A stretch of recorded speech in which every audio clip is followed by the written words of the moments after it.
Question for you. How long have you been doing SEO? Let me know, leave a comment. Because you know what? Most people tell me, oh, it's too hard to rank. I'm not getting results. The algorithms are changed. It was easier 5 years ago. Everyone's making these excuses. You know, when people tell me they can't rank, and that's why I want to know how long have you been doing SEO for, and if you're getting rankings.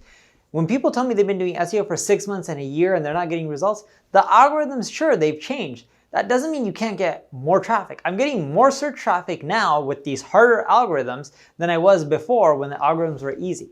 Hey everyone, I'm Neil Patel, and today I'm gonna break down 6 reasons you're still not ranking. Pretty much, I'm gonna break down the cold, hard truth.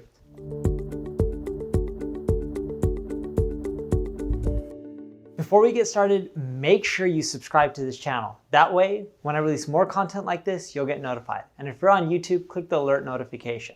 The first reason you're not doing well when it comes to your search rankings is you're not consistent. Let me tell you a quick story. My old blog, I no longer own it, QuickSprout. I used to publish an article every single week. One day, I was like, I'm tired of blogging. I'm gonna stop for a month.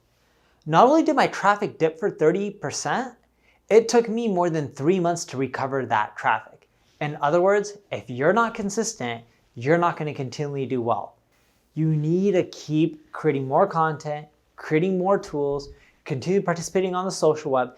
SEO is no longer a thing of set it and forget it. Sure, 5-6 years ago wasn't as competitive, but now it is. So if you continually do it, you can do well. Even though the algorithms are harder, most people are lazy and they give up. If you're consistent, you can beat a lot of people.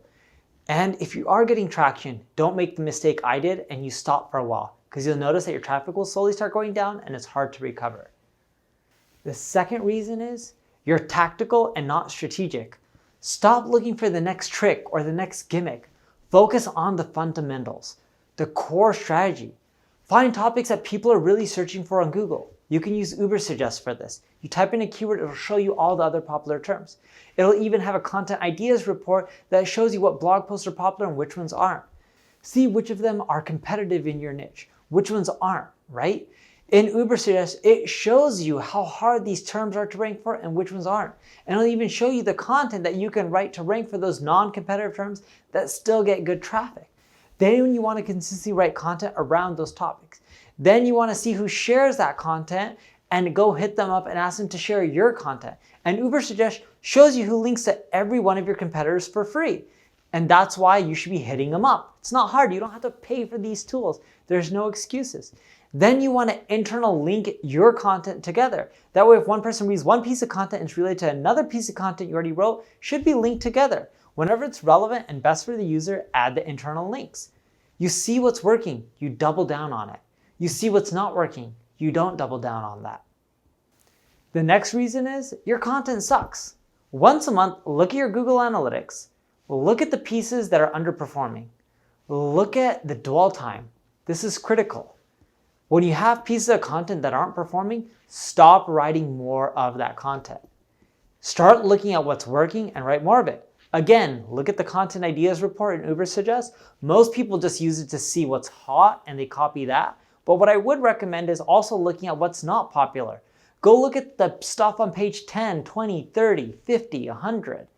The stuff that's not working, that's the stuff you should avoid writing. It's not important just to write on the stuff that's working. You need to avoid the stuff that's not. You also want to use tools like Crazy Egg to see heat maps on your report. How are people interacting with your content? Where are they dropping off? Where are they scrolling till? It'll tell you in your writing where you suck. I don't mean that in a mean way. I mean like, look, I look at my content, see where people drop off. I'm like, Neil, I suck here. I can improve. I can get better. Why? Because I want to create the best experience for you. If you're writing for search engines, you're making a mistake. You're writing for people, doing what's best for them. That's how you get their attention.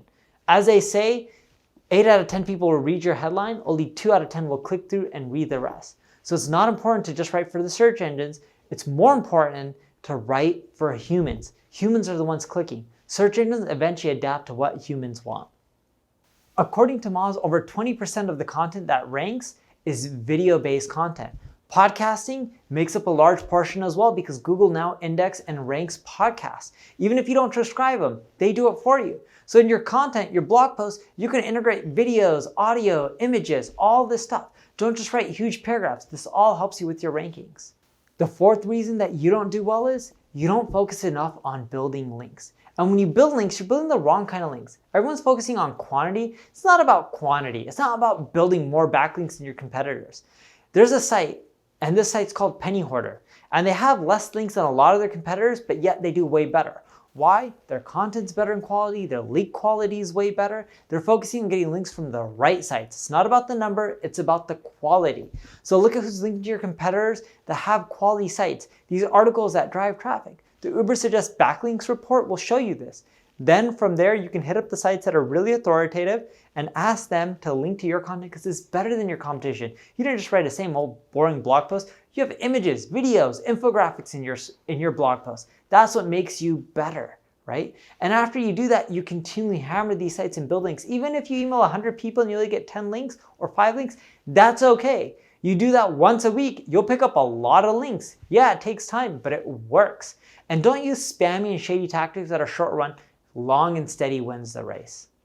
The fifth reason, you're choosing a space that is too competitive. Narrow down, pick a niche. Everyone wants to rank for loans or online casino or CBD or weight loss tips. The problem is a lot of these spaces are already established.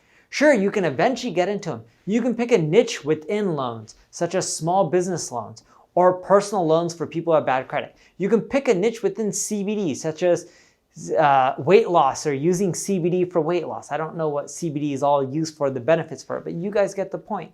When you do that, eventually as you get more popular, you can then expand into the main niche category of CBD or loans. You have to work your way up. That's so much better than picking a niche that is competitive, and that's why you need that sub niche. And if you're not sure what it is, you can use Ubersuggest again, type in your niche, it'll show you all the popular keywords that are related, some of them are sub niches, and that's how I would pick my sub niche, because you will have traffic and CPC data. Usually if the cost per click data is higher, that means that keyword's more valuable. If it's lower, it's less valuable. The sixth reason, you're thinking of keywords. You're not thinking about readers or real people. When you do a Google search, what are you doing? You're trying to find a solution to your problem. You just don't type something into Google for the sake of it. You're typing because you have a problem. And that's the key. The key is to always think about people. What are they searching? What are they really looking for? How can you provide a solution to their problem? And high quality content isn't just putting a bunch of keyword variations. Yeah, sure, you may use my own tools to do that, but I don't recommend it. I recommend using my tools to find keywords because those keywords are problems, as I mentioned, right? And you want to find the solutions. Your content should explain the solutions, even if that means you're not including the right keywords. But if you're explaining to people what really makes sense, you're helping them achieve their goals. You're helping them overcome their problems. You're giving them step-by-step instructions. You're laying it out so anyone can understand.